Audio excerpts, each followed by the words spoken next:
Welcome to A Better HR Business, the podcast that looks at how HR consultants and HR tech firms grow their businesses and how they help their employers to get the best out of their people. Remember, for show notes and downloads, go to www.getmorehrclients.com/podcast. That's getmorehrclients.com/podcast. Okay, let's get started. Hello everyone, thanks for joining me again. Nice to have you along. And I'm really looking forward to today's conversation with Devyani Vaishampayan. Devyani is the CEO at the HR Tech Partnership, and they're innovation specialists in the people digital tech solutions area, such a massively, rapidly growing area. So Devyani, thank you very much for joining me today. Great to have you along. Thank you. Thank you very much for the invite, Ben. Brilliant. Before we get going, can you just give us a little bit about your background and some of your HR career prior to the HR Tech Partnership? So I guess to begin with, a little context. My background is I've been a senior or a group HR director. I've had a 31-year career working in very large, complex international organizations across a range of industries. So worked for Citibank, AT&T, then BG Group, which is upstream oil and gas. I was then global HR director at Rolls-Royce, and then group HR director at American Eagle Tankers, as well as the British Standards Institute. So I think the one thing I do understand very well is the issues, challenges that HR teams face. But my interest really in this space got triggered by the fact that I could see the future. I could see AI and digital capable of playing a big part. But I also knew that HR teams had to be helped and facilitated around it. I believe the HR Tech Partnership was set up in London, right, in about 2017, and it's been very active in supporting corporates with the use of digital HR solutions. So I'm curious, what does that actually mean? How do you help HR teams and organizations explore and use digital HR solutions and HR tech? So the Innovation Hub it's a very simple concept. What we are is a bit like a marketplace. So we don't develop our own solutions, we source the solutions, but we do a very thorough assessment about what does the solution actually do from a user perspective, what problems or issues is it trying to solve, but also quality, technology, as well as issues such as scalability, language. And so based on that, we now have a portfolio of a couple of hundred vetted AI digital solutions. But the interesting thing is these are not around your traditional process efficiency areas such as recruitment or payroll. These are more around leadership, culture, employee engagement, D&I, wellness, whether it's physical, mental, financial, or feedback, coaching, mentoring. I mean, all the areas which are probably still quite soft, touchy-feely, have been very traditionally very human-centric, people-centric. And our belief is it still needs the human interface, but as a first step, there are some great solutions that can help corporates and HR teams manage this, particularly given the changes over the last couple of years around the pandemic. Sure. So was that a difficult decision to make, to focus on I don't know, what would you call them, newer areas, or you said touchy-feely or softer areas of the HR spectrum, but was that a difficult transition or decision to make? Yes and no. I think, I've always believed in doing what I believe, interests me, in being a little innovative. So I think from that perspective, it wasn't. But obviously, I think when we started, there was a fairly big challenge, and it still continues to be a challenge about people's bias and perception about AI, about them not really understanding how can AI be used for people management. That's a very different space. So, if you are early adopters of something, there is always the challenge of getting people to understand what you do. But like I said, I think the last 2 years has almost proved our hypothesis right, that the big changes happening to the workplace. HR has to really rethink about a number of things, and digital will play a big part around it. Got it. So I believe you've got a 4-month program. Can you tell us a little bit about what is involved in that program? Right. Our starting point really is what is your people challenge? What are the issues you have? And typically, I think we sit with either the leadership team, but who often bring HR in, or the HR senior leadership team. And I think trying to link to say, okay, what's your HR strategy, but also from a people perspective, what are some of the challenges you have? And they often highlight two or three areas. It could be, now how do we support managers? How do we improve capability? Or DNR, how do we improve or reduce bias in what we do, etc. Or it could be upskilling, training. So I think having understood that, we then put together a portfolio of 4 or 5 solutions that we think would be suitable for them.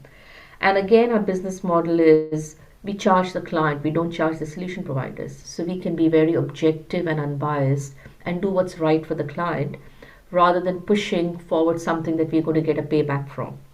Yeah. And then the next step for the client is, so we bring it to life. We show a video, we show a couple of slides, we go through a case study that with the previous client who've used the solution. And through that, I think the team starts getting a much better understanding of how these solutions, how they're different from regular tech, but really also how does it work. And then following that, the next step is to help them do a proper pilot. Now, this often is a 3 to 5 month process because as part of the pilot, we support them around firstly, which team, which function, but who are the key stakeholders who need to be brought in, what do the measures of success look like, but also schedule regular review meetings. And through this process, I think the HR teams or corporates feel they're being handheld all along the way. And then at the end of the pilot, I guess the thing is to understand and see, has the solution really done what it said it would do? How have your own employees adopted it? Because ultimately, these are very culture specific issues, and different organizations could have different employee profiles, different comfort level with technology. So the whole thing is this something that your organization feels ready for? But equally, I think a big part of AI is about understanding that data has a lot of power, but equally, HR leaders now need to be far more cognizant about data privacy, about employees accepting what is being done. So I think the pilot is a very safe way for them to try something out without feeling the need to make big decisions around spend, about rollout. It's like a try before you buy approach. Got it. And can you clarify in terms of that pilot program, what's involved is it implementation and connecting the IT together, or is it around comms plans? Which sort of way does it go? I think it's a bit of everything. We do need a project manager from the organization who will bring things together, but I think the key stakeholders have to involve IT, data. A lot of organizations now have a separate data team. It includes a big part of it is comms because it's not about rolling out a solution. So let me give you an example. Recently, we did helped an organization pilot a mental wellness, kind of app and solution, which does 3 things: assessment, but it also helps employees with information resources. And then if things get worse, it can help them connect to a therapist directly. And of course, the advantage is the employee has a lot of almost privacy in getting support rather than reaching out to HR, reaching out to a third party supplier. But I think it also can feel a bit threatening. It could feel, oh my gosh, the organization is trying to spy on me. And so a big part of this is first the comms approach. And so what the solution provided it is did a series of workshops on overall wellness for the target population, and brought them so slowly up to speed with what this solution could do.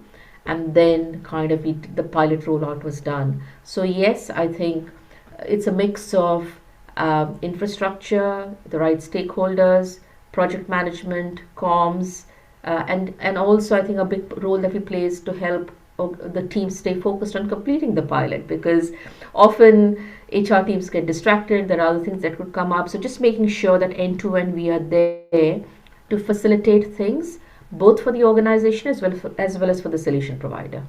Got it. I think it's amazing. I've got a few different things I wanted to know about, particularly such as what are the main issues that people come to you for to resolve, whether that's DE&I or wellness and other areas. But I'm also curious around the concept of the pilot. Do any organizations and the leaders within, and maybe the staff as well, feel nervous or apprehensive about going down the path to set up and implement and do all the comms plans and workshops for some software that they may end up removing? Uh, I think the whole idea of the pilot as an offering is precisely because yes, there is some nervousness about using these solutions, but this is a safe way for them to do it. It's a small, safe way. Yeah. And you spoke about setup. I mean, the thing about these solutions is the setup is really a matter of almost not hours, not weeks, not Yeah, days, yeah. because it's just often a simple email login. So you're not talking about a big, complicated process to set things up and to dismantle it. It's really, I mean, I think all of us are used to using apps and we all know how easy it is to use it. This is an extension of that. So again, the emphasis is to say, I guess, you can't resist this anymore. I think digital is the way forward, but we do understand it can feel daunting, it can feel difficult, and so start small. Start in where you can be supported in a safe way, and then decide what pace you want to take things forward. Yeah. And also, I was just thinking from my experience in sort of international companies, they would often prefer to do a pilot in a standalone location or a particular country or even a business unit before thinking about rolling it out across the global corporation or the national corporation. So, Absolutely. yeah, I yeah. mean, again, to take the same example of the mental wellness, this was an international business.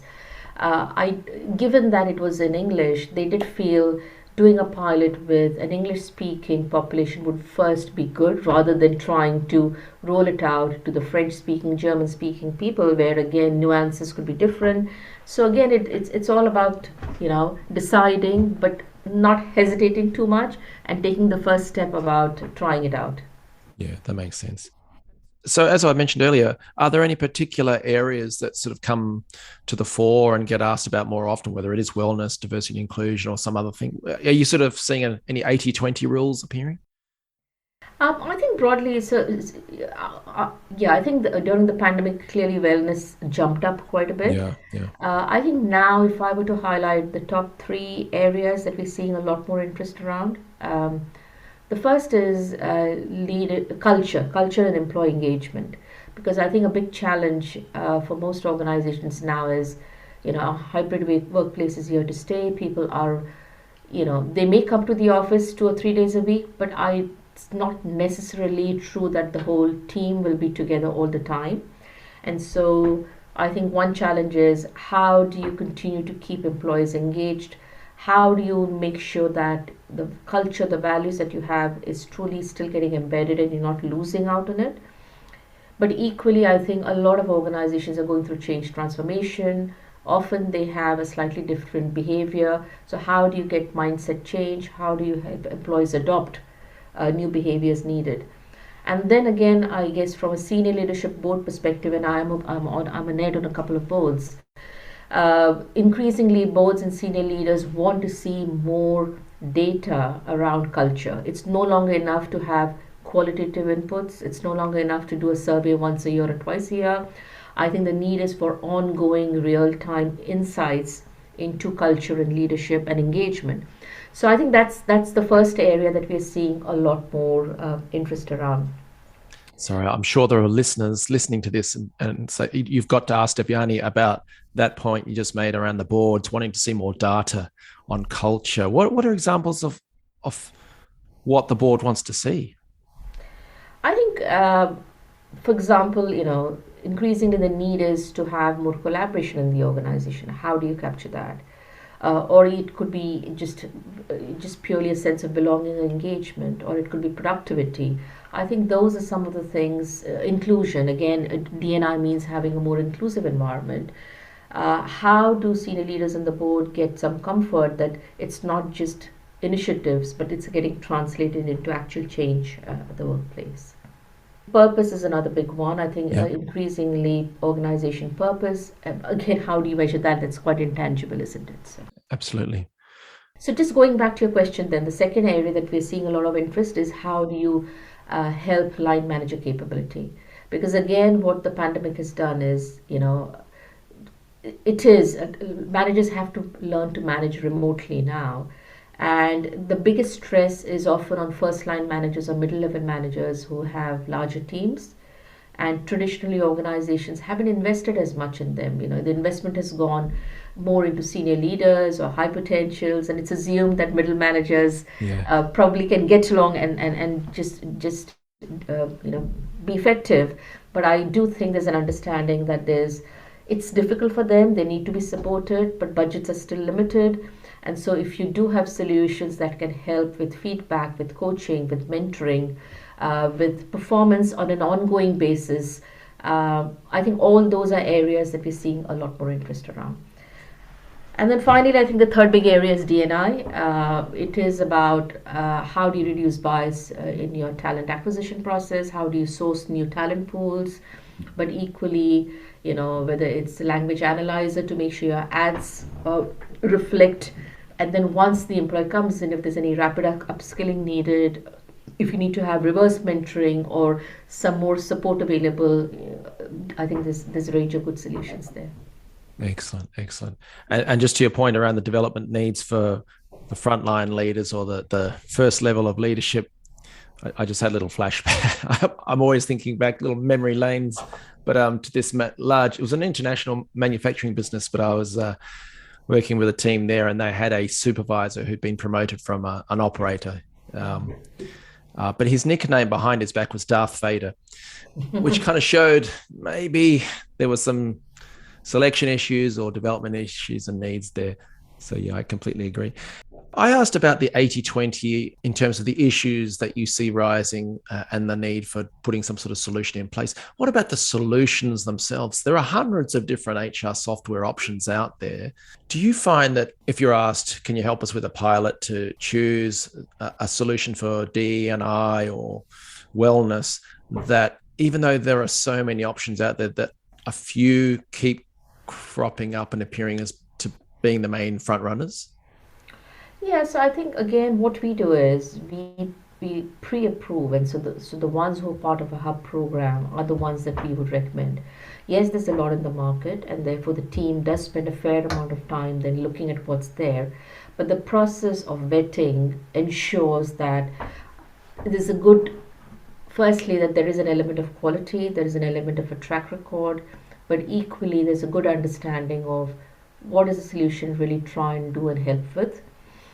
Equally, I think because our clients are mid to large corporates, a few other things become important. Scalability is important, and so you have to have a solution that's capable of doing that. Language capability is important because the business could have operations in quite a few different countries, and eventually after the pilot, what they're really looking for is, can we then use this across the organization? So yes, there may be a lot in the market, but effectively the pool of vetted solutions is still not that large because of the stringent vetting criteria that we have in place. Sure. And if someone leading an HR tech business is listening to this and they're thinking, well, I know you said you don't really focus at the operational side, but imagine that they are in a category where there's a workday equivalent. Yeah. And they're thinking, why would we even enter ourselves as onto the panel or however it's described? Why even bother if there's a workday type that's got it all? What would be your advice to those HR tech companies? So firstly, I think most of our clients typically have a workday or an equivalent or an HRIS. So this is in no way meant to replicate things that good HRISs do. But the reality is that a good HRIS still focuses more on process efficiency and process completion. What it rarely does, even if you look at a workday, what it can't really do is support managers around coaching, support employees around mental well-being, help upskilling in a very different kind of way. So I think these are meant to complement what a workday or a big HRIS would do. It's not meant to supplement it. Got it. And if there's an industry leader, the 800-pound gorilla, as they say, in their particular category, what would be your advice to the other ones who are not that leader in that particular segment? For instance, if it's a wellness HR tech platform or a diversity inclusion platform, what would be your advice? Should they be trying to segment, focus on different aspects of the industry, or perhaps have a different focus in what they offer? What would be your advice to those ones? You mean to say in terms of client acquisition Yeah, yeah. How to position or their own business? growth and client Yeah, acquisition? yeah, yeah. I think it really depends on the solution and what it's trying to do. And I think on the, well, I guess it's both a plus and a minus. Any HR solution technically could appeal to a whole range of sectors, kinds of organizations, geographies. But equally, I think unless there's a focus on what's your core strength, it often gets difficult. So it's difficult for me to kind of say, but again, I think where we come in is we do a lot of the pre-work that often solutions struggle with. How do you find a client? How do you get them interested? How do you get a chance to at least demo what you're doing in front of them? So probably I would say partnerships is the way, in general, I think for my advice to any commercial organization is partnerships is the way to go forward, whether it is with them, whether it's allied service providers. The more you do that, that's a different strategy to just trying to go it alone. Yeah. And what do you mean by partnership? So co-promotion, co-marketing, or something more? Um, yes, I think it is co-promotion and co-marketing. But for example, in our case, we have used the partnership route. So firstly, we do have direct clients, that in-house HR teams, senior teams whom we work with, and so that's a direct interface. But in addition to that, we have really two other kind of almost route to markets via partnerships. The first is partnering with consultancies. Now this could be human capital consultancies, or the second category we work with is change and transformation consultancies, who often work on organization design, restructuring, capability, change. And so I think what we offer is, again, for them, their core service is not impacted because it's really, we don't do any consulting. Our only offering is the solutions. But once the client figures out this is what they need to do differently, I think the consultancy could add value to them by saying, here is a way now you can actually start embedding some of the change that we recommended. So I think that's one kind of partnerships we look at. And the second kind of partnership is really with HR service firms. And currently we're really working with two kinds, again, to be focused. I mean, there's a whole range, but I think the one type is coaching, because again, coaching, the need for coaching has gone up. Traditionally, it's face to face, it's expensive. And what we are finding is, for example, we're working with a big coaching firm who's got a large pool of very senior coaches. And I think as far as the senior leadership goes, obviously that's not going to change. They're going to still use them. But additionally now, there could be first line managers, there could be a whole range of other employee profiles who need to be coached, where the budget could be far more limited. And the coaching firm could then work with us to leverage one of our solutions to do that. But the big advantage for them in the process is, A, they stay embedded within the organization, but most importantly, they also get feedback via the data analytics that the solution has on some of the change that they are trying to drive through. And what better credibility can they have with the client if they can demonstrate the impact of their coaching, not just in terms of the program, but in terms of their ongoing capability within the organization. Brilliant. And just to close that off, for the HR software, the tech companies, how can they get into partnerships or onto that sort of panel of providers for your organization? So I guess firstly we do have a website, and we have a different page for solutions that want to partner with us as far as the hub goes. So you could have a look at that, which will give you some more information on how do you do it, why do you do it, etc. But equally you could write to funding@hrtechpartnership.com. Brilliant. And then for the HR teams, the human capital teams themselves within organizations, just to be clear for them, why would you say that they should work with the HR Tech Partnership rather than try and do it themselves? Well, as I said, I think very happy if they want to do it themselves, but the reality is this, HR teams really have a lot more, the demands at the time are really going up. I mean, the pace of change within the business, but also the focus, let's say, on now how do you make hybrid working work or DNI. I think they have a lot on their plate. So we often find that this is something, and yet the option of not looking at digital is no longer there, because in fact, I think McKinsey recently did research that since the pandemic, 85% of business leaders have stepped up their digital efforts in a significant way. Right. But the other big thing is employee experience. Again, today, employee experience ranks amongst the top 3 things that HR teams are looking at. So I think a combination of this means that AI digital solutions can be very effective. But this, as I said, it's very difficult for HR teams to kind of dedicate the time to look for these solutions, to see who's good, to, very few of them will agree to a pilot. They do it often because they're part of a hub program. So it's a question of time eventually. Time and of course some skill and expertise needed, which I think HR teams still don't have a large proportion of digital capability in-house. Brilliant. Now, Devyani, you've had such an amazing career. You've accomplished so much. And then what you've done with the HR Tech partnership is amazing. And already I can tell you've got such interesting perspectives on what's happening. So can I ask you to share your thoughts on what's coming down the line, or what changes people might expect in terms of HR or the world of work itself? Well, firstly, I think this is a great time to be in HR. I sometimes I do wish, if this change had happened 5 years earlier when I was still in a role, that would be great. Because today the reality is HR really has a seat at the table. I think business leaders understand and realize that the future of work is changing very rapidly, whether it is a requirement of a hybrid workplace, whether it's a different set of capabilities needed, a different set of leadership skills needed in the leadership. So I think there is a great opportunity for HR to contribute, but it also needs HR to think a little bit differently and to reprioritize what they would have normally done. And I think unless they look at leveraging digital capability to support them, they're missing out on an opportunity there. Yeah, absolutely. So Devyani, for people listening to this, whether they are HR teams, organizations, or tech providers themselves, or perhaps even consulting firms, if they want to learn more about you and about the HR Tech partnership, what should they do next? So firstly, feel free to write to me. It's Devyani, which is DEVYANI at hrtechpartnership.com. Or else there's the website. Obviously you can have a look at that. But as I said, feel free to connect with me either on LinkedIn or via the email address. Brilliant. So if you're listening to this on the go, we'll have the email and the website, and also Devyani's LinkedIn address in the show notes. So thank you.